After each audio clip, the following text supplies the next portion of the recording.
Bine v-am găsit, dragilor! Mă bucur tare mult că, iată, astăzi vom avea o discuție extraordinară, o discuție în care vom vorbi despre două subiecte care aparent sunt total diferite. Două subiecte care cred că, cu toate că par total diferite, ne vor ajuta pe fiecare dintre noi și vă vor ajuta pe fiecare dintre voi, cei care ne urmăriți, să înțelegem mai bine ce cu inteligența artificială și de ce comunicarea și networking-ul au o legătură cu tot ceea ce înseamnă inteligența artificială. Și mă bucur că la această discuție îl avem aici alături de noi pe un om extraordinar, un om pe care l-am avut invitat la ultima gală, Biz Club, Odey Curt. Bine a venit, Odey, sau bine ne-am regăsit în această discuție în care vom povesti un pic despre inteligența artificială, despre îmbunătățirea business-urilor, despre comunicare, despre networking. Cred că sunt o mulțime de subiecte pe care le putem atinge. Și îți propun formatul ăsta să nu fie eu te întreb, tu îmi răspunzi, ci să fie un format în care ne întrebăm reciproc, ne ridicăm minge la fileu, pentru că știu că avem de oferit multă valoare celor care ne urmăresc. Bine ai venit! Bine te-am găsit, Călin. Pare bine să fim aici și sunt curios cum se va dezvolta discuția, fiindcă și eu consider că putem genera valoare din discuția asta și sunt curios unde se va duce. Hai să vedem încotro o să o ducem. Vreau să spun înainte de a începe și vreau să le spun și celor care ne urmăresc, pentru că eu am fost un geek, un IT-ist așa ca și tine, nu mi-am luat ochelarii astăzi, deși să știi că mă armonizez bine când îmi iau ochelarii. Ideea e că am fost IT-ist, după ce am făcut făcând IT, făcând facultate de IT, făcând un master în IT, în inteligență artificială și calcul distribuit, la un moment dat am trecut pe partea asta, alta baricade, pe partea de a coordona oameni. Și cred că cele două se echilibrează împreună. Și atunci, prima întrebare la care îmi propun să ne răspundem este următoarea întrebare, legată de inteligența artificială. Care vezi tu că este legătura dintre inteligența artificială, comunicare, business? Cred că din experiența mea, eu vin pe partea aceea de geek în care am rămas geek, am continuat geek și acum încerc să iau tot ce înseamnă partea asta de geek și de tech și să o fac mai fezabilă, mai plauzibil pentru afaceri. Și cred că cel mai important lucru a fost să putem traduce termenii aceștia tehnici și inovațiile acestea tehnice în termeni ușor digestibil pentru oamenii de afaceri. Fie că este vorba de înțelegere sau fie că este vorba de cum putem poziționa tehnologia asta astfel încât să putem să o integrăm în afacerea noastră și să extragem valoare din ea. Până la urmă, Optimized AI asta face, reușește să aducă tehnologia mai aproape de oameni. Ei, eu aș privi din partea cealaltă și mă bucur că ai venit cu optica asta, eu aș privi din partea cealaltă. Cred că, într-adevăr, merită să facem, așa cum spuneai tu mai devreme, tehnologia mai aproape de oameni, dar totodată cred că și tehnologia totodată ne ajută să fim mai aproape de oameni. Pentru că în ultima perioadă am folosit foarte multe elemente de AI, unele dintre ele le-am învățat de la voi și mi-ați dat și voi câteva tips and tricks-uri și am observat cum folosindu-ne de inteligență artificială, folosindu-ne de tehnologie, putem să ne apropiem mai tare de clientul nostru atunci când vine vorba de relația cu clientul, putem explora noi canale de promovare, putem îmbunătăți poate brandul nostru personal și atunci cred că tehnologia și comunicarea vin dinamic. Fiecare dacă vrei, exact așa cum doi oameni care fac un parteneriat între ei se pot potența împreună, cred că tehnologia cu comunicarea la pachet pot potența business-ul nostru împreună. Și atunci m-aș duce un pic mai departe și aș construi pe direcția asta și te-aș întreba, tu lucrând cu o mulțime de antreprenori pe partea aceasta de tehnologie, unde ai văzut că sunt, hai să spunem, nevoile cele mai mari ale antreprenorilor români atunci când vine vorba de, iată, aceste două componente la pachet care să potențeze după aceea business-ul? Nevoile, într-adevăr, au fost în mare parte educaționale, fiindcă acum toți am experimentat cu ChatGPT, cu Claude, cu Bing și așa mai departe și am văzut valoarea ei tangibilă. Și acum am văzut cum poate să ne ajute în fiecare zi, de zi cu zi, cum poate să ne ajute în diferite aspecte ale vieții. Acum, dacă ne uităm din punct de vedere organizațional sau antreprenorial, identificăm cum diferitele departamente se pot folosi de tool-ul ăsta ca să nu-și mai petreacă timpul pe lucruri repetitive sau simple. Și ajungem să ne armonizăm cu teoriile astea din ce în ce mai mult, fie că este vorba de comunicare, fie că este vorba de automatizări sau fie că este vorba de cum putem să devenim mai bine la scris. sau la vorbit, sau la comunicat în general. Acum, ideea este că pe partea antreprenorială tot s-a ajuns la un nivel de ok, noi avem tururile astea, putem să le integrăm, dar cum putem să o ducem la următorul nivel în care să le aducem la un nivel industrial? Cam în direcția aia am văzut că se duce din ce în ce mai mult, care nu numai să ne ajute pe noi, dar să ne ajute afacerea noastră să continue înainte. Problema este că, ok, noi ne concentrăm foarte mult pe industrie și pe cum putem să facem procesele acestea sau să construim produse care să ajută companii, dar o mare parte din blocajul care îl vedem pe piață este pe partea aceasta culturală sau organizațională, în care lumea nu încearcă sau le este frică, fiindcă este o stigmă atașată de această soluție sau de AI în general, și le este frică să încerce. Sunt curios pe partea ta, cum ai văzut această stigmă, că presupun că ai interacționat cu mulți antreprenori care au folosit tool-urile astea. Mă bucur că mi-ai ridicat mingea la fileu, pentru că știi și tu că în clubul nostru de business networking, în care în momentul ăsta avem peste 550 de membri, reușim să stăm de vorbă cu ei și chiar am pregătit pentru următorul eveniment mare în care și voi veți fi prezenți, am pregătit și o secțiune în care vrem ca să aducem mai eu mai aproape. Am văzut, știi, e ca la un bufet suedez, am văzut mai multe tipologii de antreprenori. Am văzut antreprenori care, datorită faptului că poate au și o formațiune tehnică, o formațiune inginerească, la un bufet suedez ce fac unii? Unii iau din fiecare, știi, și au farfurie mare și iau din fiecare și își pun din fiecare fel în farfurie. Și atunci, bazându-ne pe tehnica asta de a spune orice în farfurie, unii dintre ei au zis, băi, a apărut și tool-ul ăla, a apărut și tool-ul ăla, a apărut și tool-ul ăla, a apărut și tool-ul ăla și unii dintre ei chiar și-au cumpărat o mulțime de tool-uri și acum li se și iau bani în fiecare subscription, în fiecare lună pentru ele, dar sunt tool-uri pe care nu le mai folosesc. Adică, dacă vrei, este sindromul obiectelor strălucitoare. O testezi și pe ăla, îl testezi și pe ăla, îl testezi și pe ăla. Asta am văzut ca un prim comportament. Ăștia, hai să spunem, sunt ăștia mai tehnici.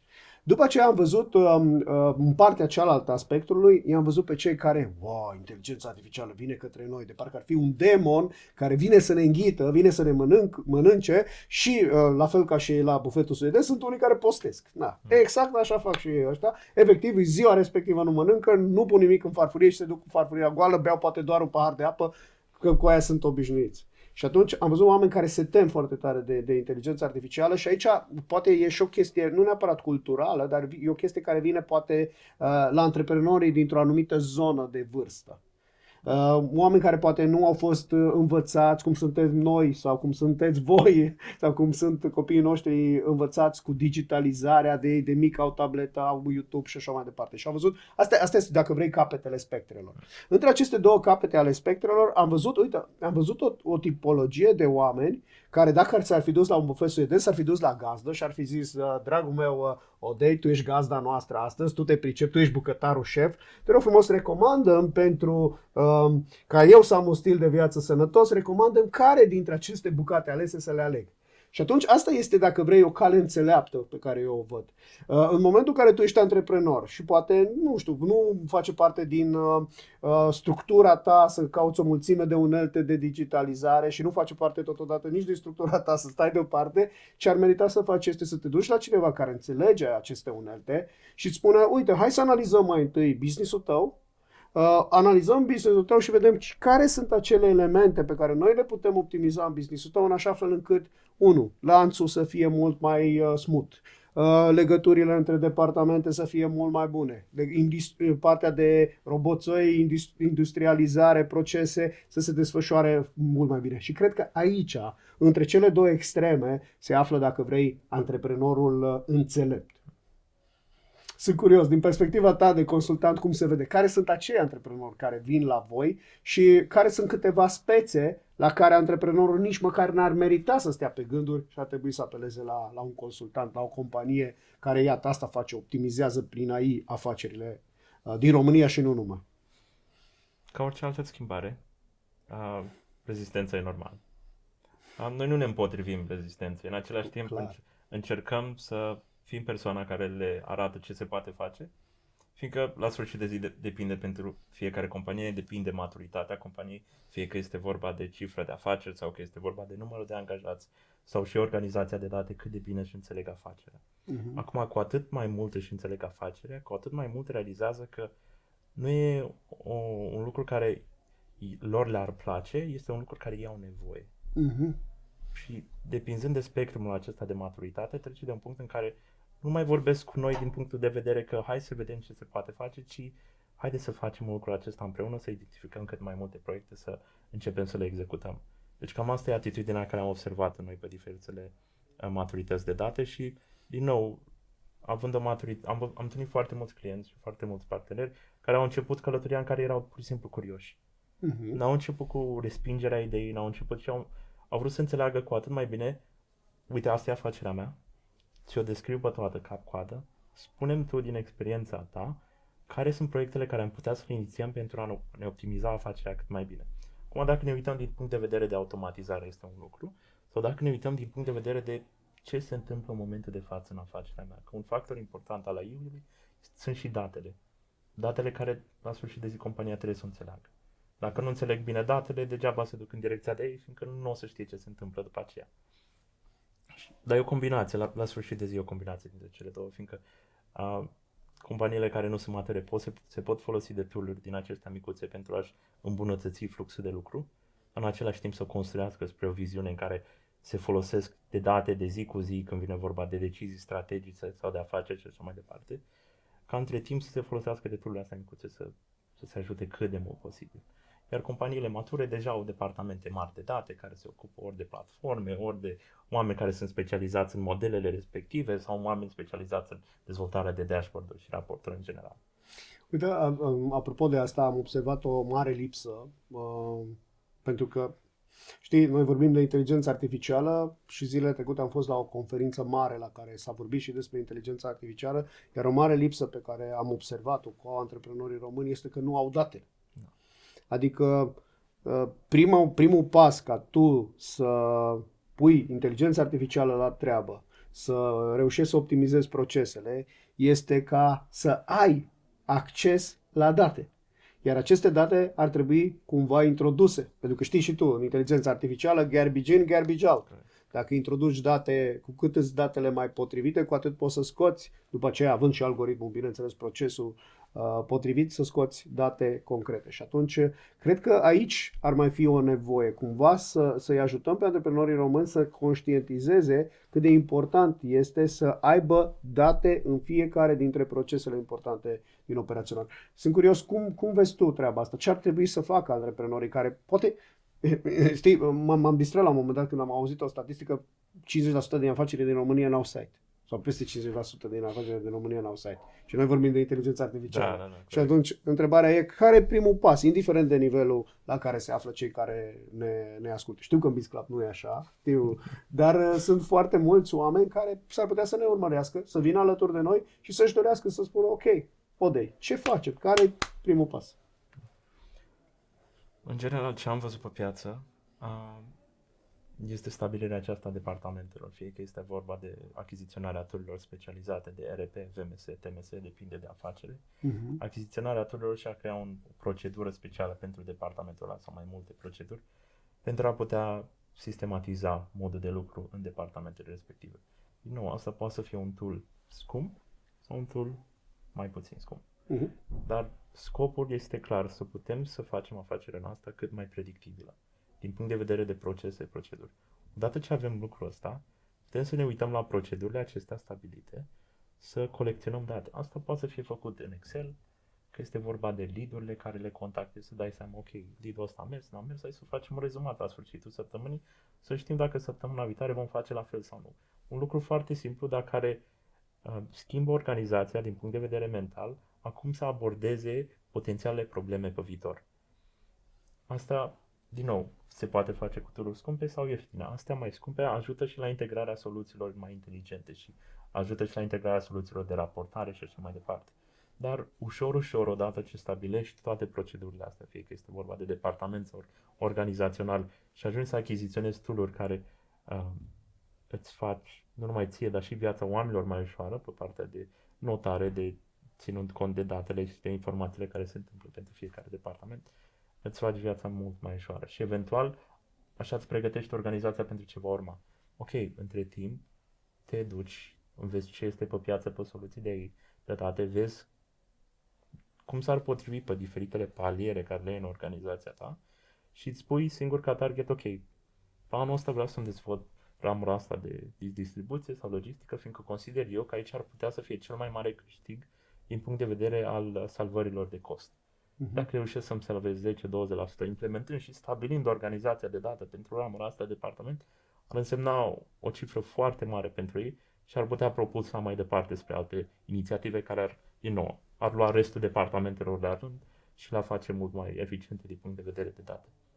Odei, știu că am văzut un studiu de caz de-al tău, de-al vostru, legat de partea de vânzare. Și cred că cei care ne urmăresc au nevoie și de chestii un pic mai concrete. Și atunci, ce vreau să te provoc este, hai să vedem cum arată un proces de vânzare. Așa, în mare, atunci când nu ne folosim de digitalizare, nu ne folosim de inteligență artificială și odată ce voi veniți cu intervenția voastră de la Optimize AI și zici, ok, am venit, am făcut procesul, am îmbunătățit procesul cu ajutorul digitalizării, cu ajutorul inteligenței artificiale și eventual cât salvează, pentru că trebuie să înțelegem din perspectiva costurilor, cât salvează sau cât de mult îl ajută pe antreprenorul ăsta. Când vorbim de salvat timp sau bani, în general când vine vorba de procese, acestea sunt clasificate în cele două sau creștem acuratețea soluției. Când ne gândim la un proces de vânzări care, să zicem, să luăm un exemplu, o companie care procedează cu vânzările prin mail, ei primesc cereri, iar cererea aceasta de obicei este preluată de o persoană fizică care ia cererea, se uită pe produsele interne și încearcă să-și dea seama, ok, ce produse s-ar potrivi pe cererea clientului acesta, ca pe urmă să pună un PDF împreună, să-l trimită înapoi clientului să facă cererea respectivă. Acum este un proces care ar putea dura între o oră și 3 ore și 5 ore. Și 3 zile, că am văzut până acum, crede-mă că am văzut la unii antreprenori, 3 zile durează până îmi trimit o ofertă cu 3 produse. Exact. Și între timp, în unele industrii, este vital să răspunzi cât mai rapid posibil, că altfel pe clientul s-a dus în altă parte. Ai un avantaj competitiv major și asta am văzut cu un client de-a meu. De ce? Pentru că ei au timpul de răspuns foarte rapid și de cele mai multe ori câștigă clientul doar datorită faptului că au timpul de răspuns foarte rapid. Și am văzut și la unul din colegii noștri care face pergole retractabile, la Eugeniu, am văzut lucrul ăsta. În timp real ne-a dat oferta și mi s-a părut senzațional. A schimbat cu toată experiența. Exact. Și atunci, te rog, ducând-o mai departe. Ducând-o mai departe și realizând că procesul ăsta e un proces care poate să fie automatizat în totalitate, în care nu numai scăpăm de partea, putem să lăsăm opțiunea de a deschide, de a trimite mail-ul respectiv de cerere sau le facem un form sau un portal în care ei să facă lucrul ăsta. Odată ce ne trimite cererea, noi putem să facem maparea asta internă dintre cerere și produsele noastre interne foarte ușor. Pe lângă că avem datele istorice să ne validăm soluția, că știm că o putem face pe bază de vector și de aproximare și așa mai departe. Le luăm pe cele generice. Că aici nu încercăm să rezolvăm 100% din probleme, încercăm să tăiem 80% cel puțin. Că dacă reușim să facem lucrul ăsta și lăsăm cele 20% personalului intern să le abordeze manual, e ok. Fiindcă asta ne dă 80% din cele care sunt simple și generice, să ne ajută să le automatizăm, dar să și răspundem cât de rapid posibil pentru a câștiga oportunitățile astea. Deci, ajutăm la partea de automatizarea a cererii pe partea de mapare cu produse servicii și după aceea simplu fapt de generarea unui PDF este foarte simplu. Prin urmare, oamenii de vânzări, în loc să ia cele cataloage, că știu că sunt cataloage de produse, cu mii de produse, chiar zilele trecute vorbeam cu colega mea, Emeșa, pentru a selecta niște produse pe care să le folosim pentru a le personaliza cu BizClub. Și ni s-a trimis de către unul dintre furnizori un catalog cu, nu știu, 2300 de produse. Îți dai seama că pentru noi e foarte complicat să ne uităm peste 2300 de produse. Noi ce putem face este să-i spunem vânzătorului, să-i spunem următorul lucru, să-i spunem, uite, avem nevoie de aceste tipologii de produse, te rugăm să ne trimiți un catalog restrâns care să ne facă lucrul ăsta. Și ideea este că pe lângă faptul că îi oferă o experiență și cred că aici sunt beneficiile de experiența clientului, dar totodată sunt și ajustări majore, pentru că luând omul de vânzări și omul de vânzări răsfoind catalogul respectiv de mii de produse, iar îi consum foarte mult timp. Și dacă se întâmplă asta la 2-3 clienți în fiecare zi, îți dai seama că tu plătești un om să-ți răsfoiască cataloge în fiecare zi. În loc să ai un om specializat sau, mă rog, un soft specializat care să asculte nevoia clientului sau un om care să asculte nevoia clientului și să o introducă într-un cadru, am vrut să dau cuvinte tehnice, dar m-am abținut, într-un cadru de inteligență artificială care după aceea se răspundă și tu după aceea ca și consultant de vânzări, eventual, cum spuneai tu, din cele 20% selectate, să spui, uite, astea 10% sunt cele care sunt potrivite. Și mai departe, în care astea de 20% care știm în prealabil că sunt prea complexe să le dăm unui sistem. Să zicem că este o cerere de 10 produse diferite din 10 cataloge. Ok, nu-i problemă, hai să abordăm lucrul ăsta manual. Și acum, la sfârșit de zi, ce ne interesează este, pe de o parte, cât timp am salvat, fiindcă reducem de la 3 zile la câteva minute, dar și partea importantă care ai spus-o, Călin, este că îți schimbi experiența complet. Asta văd eu ca un lucru greu de cuantificat, fiindcă, ok, pe partea de timp poți să transformi monetar. Să zici că ai salvat 3 zile, e un medie de salariu și spui, ok, am salvat atâția bani pe săptămână sau pe cerere. Dar partea de schimbare de experiență, nu mulți au de gând să se arunce să schimbe lucrul acesta. Sunt mai mulți pe partea de, ok, aștept să facă altcineva și dacă le merge lor, atunci procedez eu. Aha, interesant. Sunt curios, cum ai vedea tu ca antreprenorii ăștia să fie împinși în direcția aceasta de a inova mai mult? Cred că componenta de inovație pentru antreprenorii viitorului este vitală, dar nu e doar componenta de inovație. La componenta de inovație aș adăuga la pachet flexibilitatea și change management, adică managementul schimbării. Cred că sunt 3 abilități pe care antreprenorul viitorului o să le aibă obligatoriu, pentru că dacă nu le va avea, nu o să mai existe.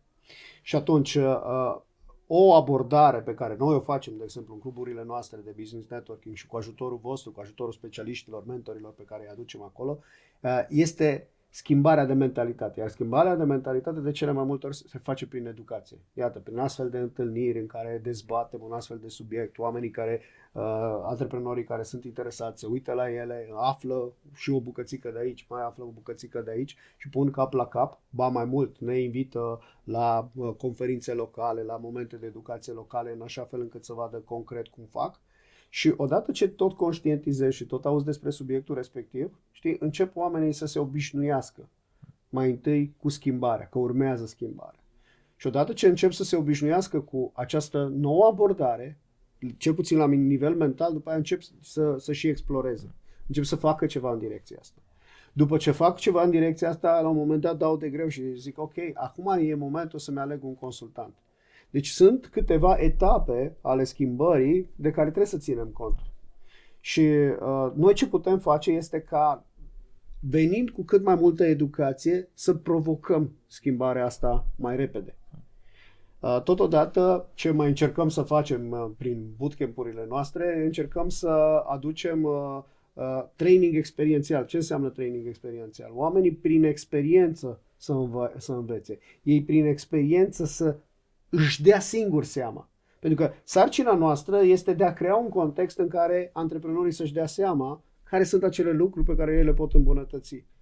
Pentru că, știi, aici e diferența dintre andragogie și pedagogie, dintre cum învață copiii și cum învață adulții. La un adult nu poți să-i spui fă așa, fă așa, fă așa, arătându-i cu degetul, știi cum arăta doamna profesoară când era în clasa întâia. Cu un adult trebuie să discuți de la egal la egal. E nevoie de un alt tip de poziționare și un alt tip de relație. Și atunci, în relaționarea cu antreprenorii, o relaționare de tip partenerial, de tip sunt aici să te susțin, dar totodată e responsabilitatea ta să mă întrebi. Eu sunt aici ca să-ți arăt care sunt opțiunile, exact cum facem noi acum, dar e responsabilitatea ta să vii să ceri. E responsabilitatea ta să vii să vezi ce poți îmbunătăți concret în procesul tău de business, de vânzare, de ofertare, de comunicare și așa mai departe.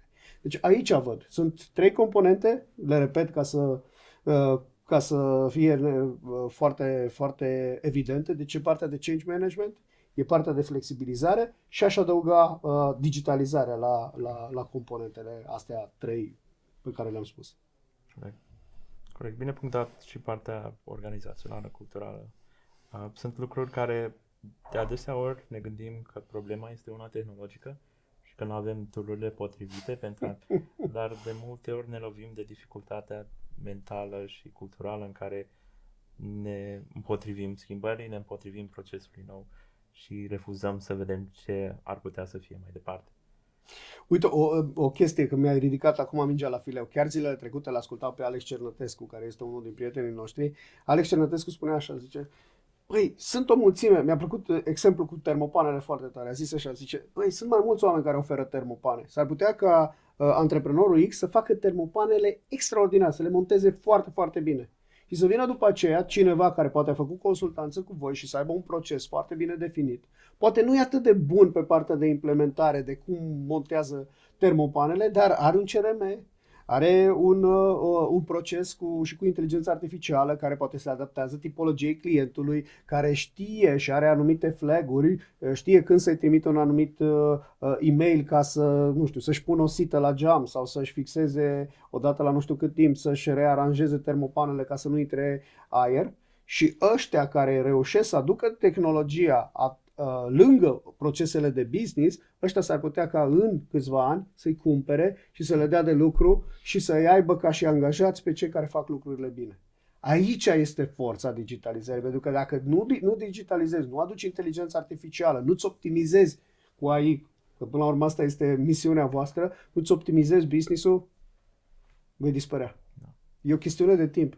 Deci nu se pune problema că nu vei dispărea. Cu siguranță vei dispărea. Întrebarea nu este dacă, întrebarea este când. Atât e tot. Bun. M-aș duce un pic mai departe, pentru că sunt sigur că cei care ne urmăresc sunt curioși și de partea următoare, care e, dacă vrei, după ce îmbunătățim procesele, după ce deja avem un flux care merge în companie și așa mai departe. Dispar oamenii? Apar roboții? Ce se întâmplă? Aici, asta e o discuție pe care aș vrea să o avem. Sincer, și asta mi s-a părut cel mai haios. Lumea vede schimbarea asta ca și cum rămânem fără joburi. Toți oamenii non-tehnici și așa mai departe. Am citit acum unele statistici pe partea de care sunt joburile care au șansele cele mai mari să se automatizeze în următorul deceniu. Și culmea, jobul de programator a ieșit să fie primul. Deci îți dai seama că am fost IT 15 ani și am devenit public speaker, deci am făcut alegerea bună, să știți. Așa că riscul într-adevăr este pe noi să ni se automatizeze jobul complet, dar în același timp noi ne bucurăm de lucrul ăsta, fiindcă ajungem să facem lucruri mult mai minunate cu timpul nostru în care ne folosim de tool-urile astea, să dezvoltăm din ce în ce mai mult. Echipele noastre se folosesc de Copilot la nivel de cod, ChatGPT la nivel de orice aspect sau palier. Adică noi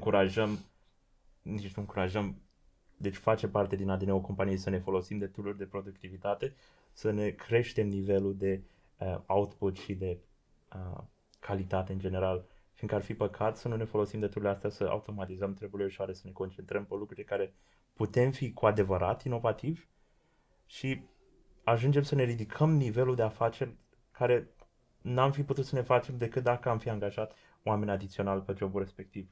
Și dacă ne creștem și forța de muncă și aducem și tool astea, o să ajungem să avem o creștere mult mai mare. E senzațional ce ai spus. Și știi la ce mă gândeam? În momentul în care am început eu să programez, știu că erau vechi programatori, că n-am fost din prima generație de programatori, vechi programatori implementau totul în cod de tip asamblor. Și erau o mulțime, deci ca să, nu știu, să-ți apară ceva pe ecran, scriai 3 zile ca să-ți apară o veveriță pe ecran. Ideea e că după aceea au apărut limbajele de programare care erau deja mai avansate, apăruse Pascal, C, C++, C Sharp, după aia au apărut limbajele care aveau interfață grafică, Visual Basic, Visual C și așa mai departe. Ideea este că în momentul în care eu scriam o singură instrucțiune ca să-mi apară ceva, un print, ca să-mi apară ceva pe ecran, în asamblare toată treaba asta dura o jumătate de zi.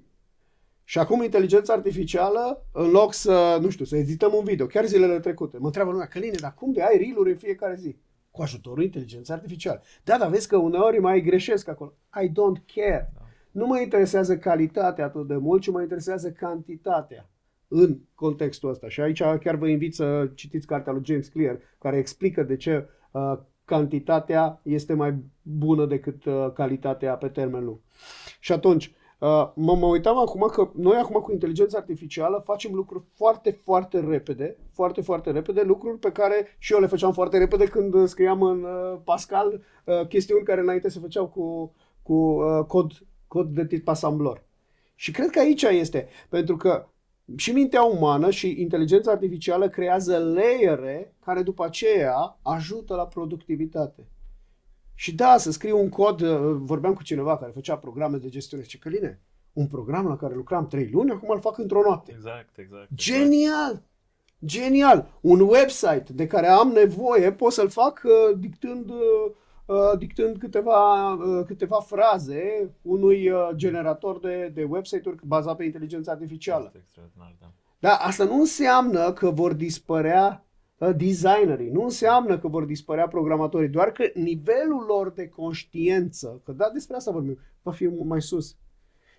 Că acum menționez de designer, am foarte mulți prieteni designer apropiați care s-au împărțit în două tabere, unii care au zis nu și alții care au zis hai să văd despre ce e treaba. Și cei care au zis că hai să-mi integrez lucrul acesta în fluxul meu de muncă, au început să-și crească nivelul de calitate, fiindcă începeau de la o bază care puteau să o genereze și după aceea o rafinau mai mult. În loc să încep de la zero, începeau de la o bază și după aceea terminau mult mai mult proiect. Ba chiar mai departe, când vine vorba de editare de video, cum ai zis și tu, Călin, ajungi să faci lucruri în care inițial dura o zi, 2, 3, o săptămână și acum le faci instant.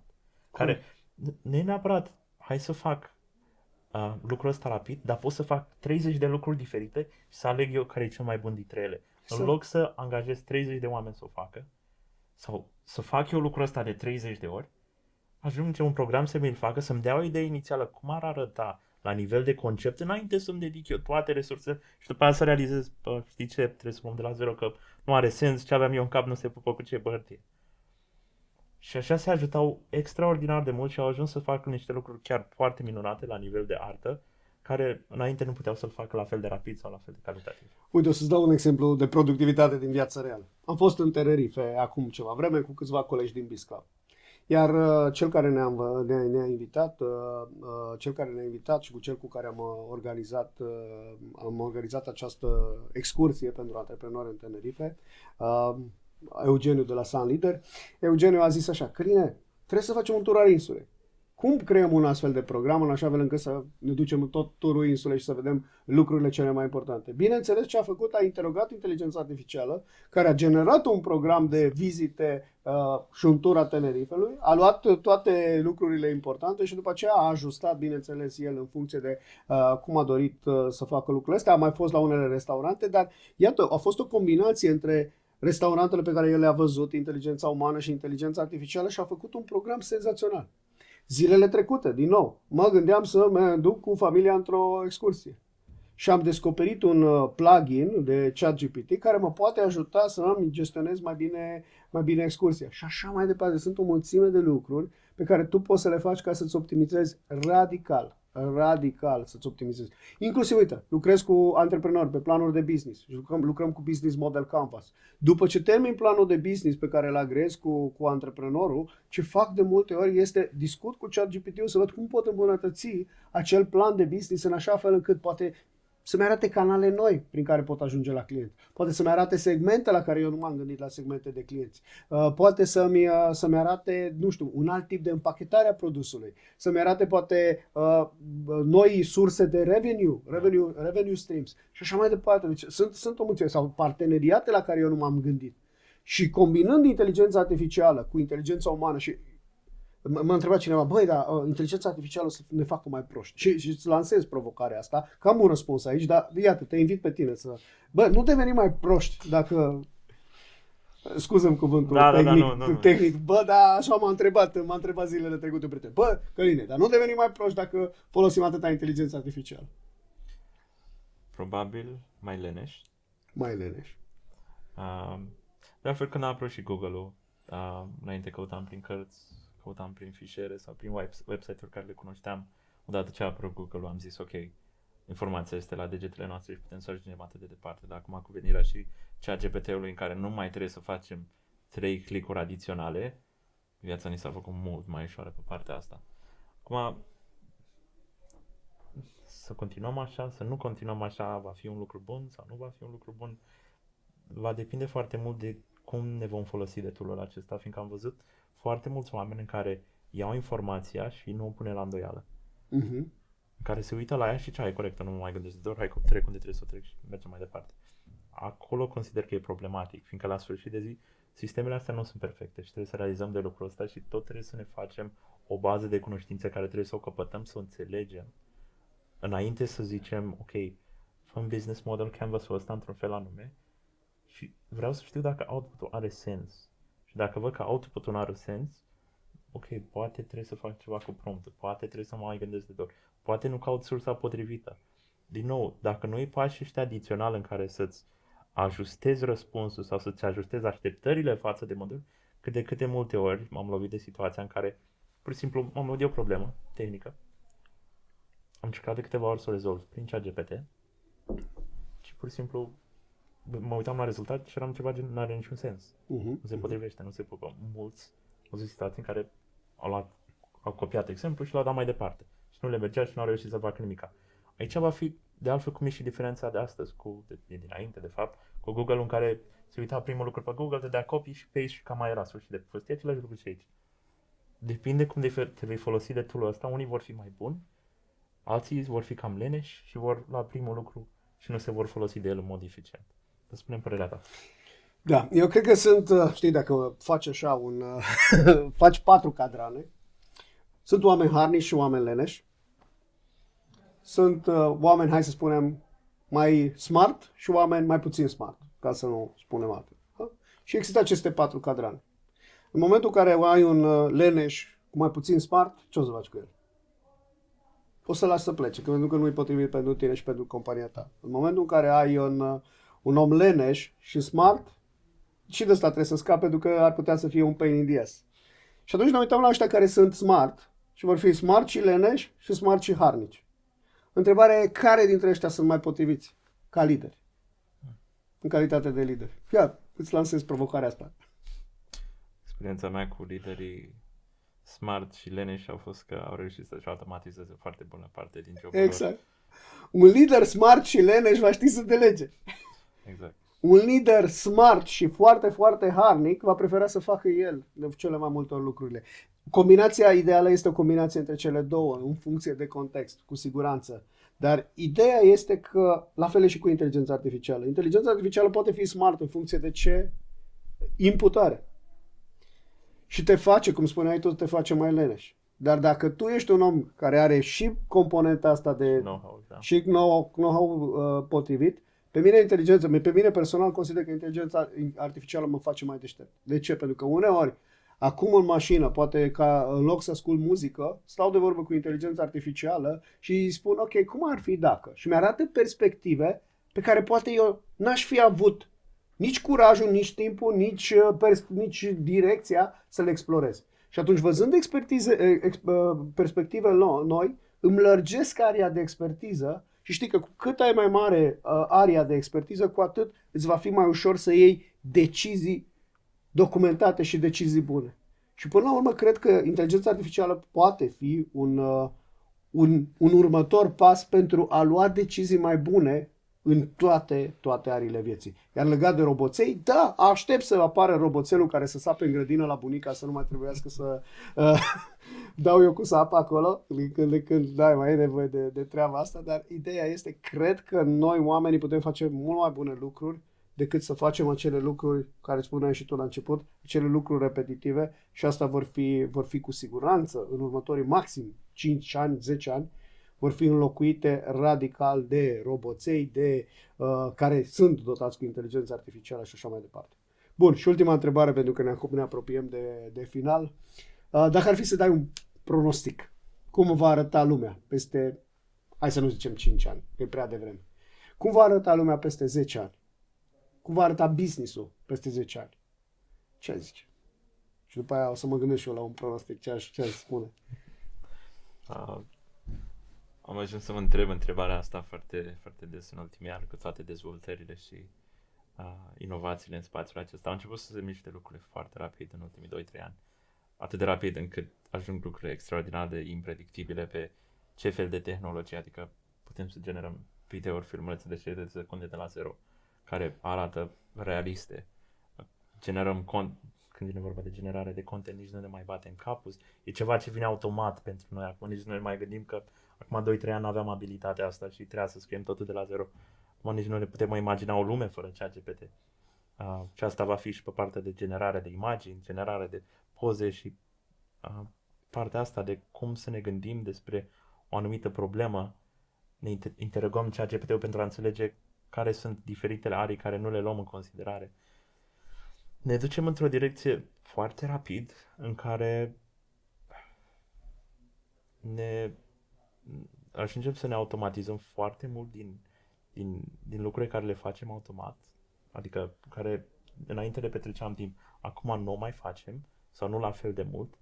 Eu consider că o să ne mișcăm într-o direcție de selecție în care vom avea foarte multe tool-uri, o, o, o armadă de tool-uri pe diferitele task-uri care acum le considerăm mondene, care le facem automat, dar pe viitor vor fi chestii care se vor întâmpla în fundal, care nici nu vom realiza și vom fi în poziția mai mult de selecție decât de automatizare completă.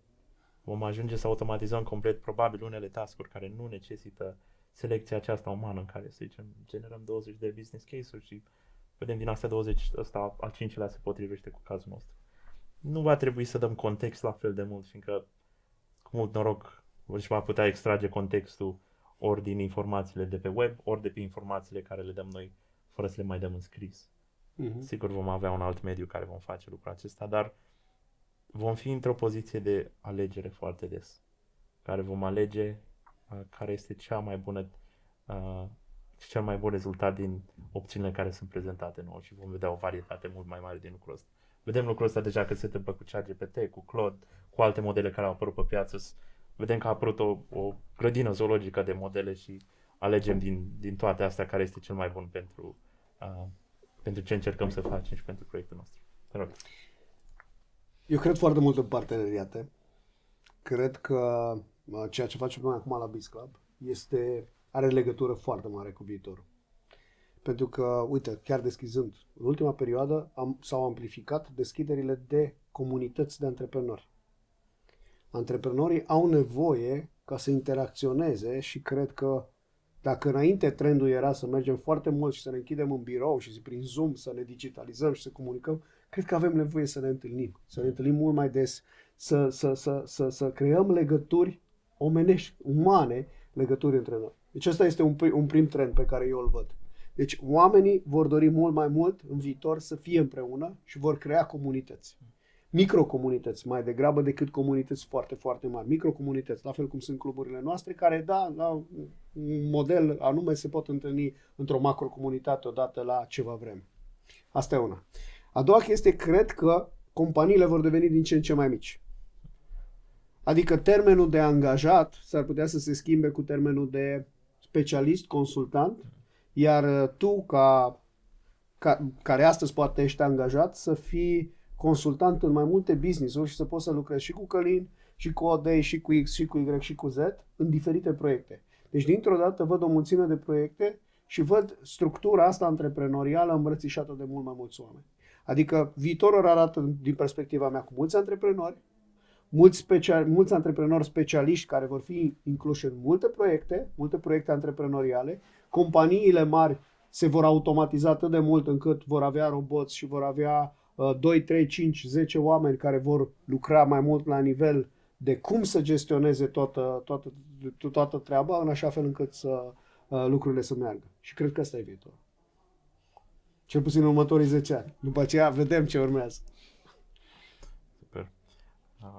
Da, este într-adevăr, partea asta a rezonat foarte mult cu mine, partea asta de democratizare a locului de muncă și democratizarea. Asta cred că va fi într-adevăr o temă în care ne va liberaliza când vine vorba de ce putem să facem cu timpul nostru, dar și ce abilități vom avea. Super. Hai să zicem și un gând de final pentru cei care ne urmăresc, pentru că, iată, suntem chiar la final. A fost o discuție super interesantă. Dacă ar fi să lași un gând de final, după ce mă gândesc și eu la un gând de final, hai să vedem care ar fi. Îmbrățișați schimbarea, adică suntem în continuă schimbare în ultimii ani și nici oamenii de pe tehnologie nu mai fac față la câte multe lucruri se schimbă.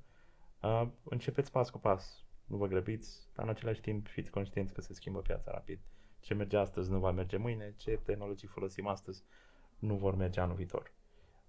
Încercăm să fim cât mai agili posibil, să putem să fim cât mai adaptibili timpurilor care vor veni și care se vor schimba, așa că cu atât mai mult avem mintea deschisă către noi abordări și noi tehnologii, cu atât mai ușor ne va fi să le adaptăm și să le integrăm în viața de zi cu zi, dar și în afacerea noastră.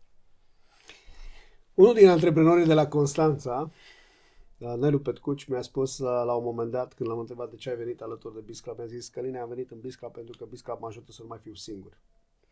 Și sugestia sau recomandarea pe care o dau celor care ne urmăresc este: acum e momentul să pășești spre o comunitate de antreprenori, pentru că singur, așa cum spuneai și tu, singur deja nu mai faci față.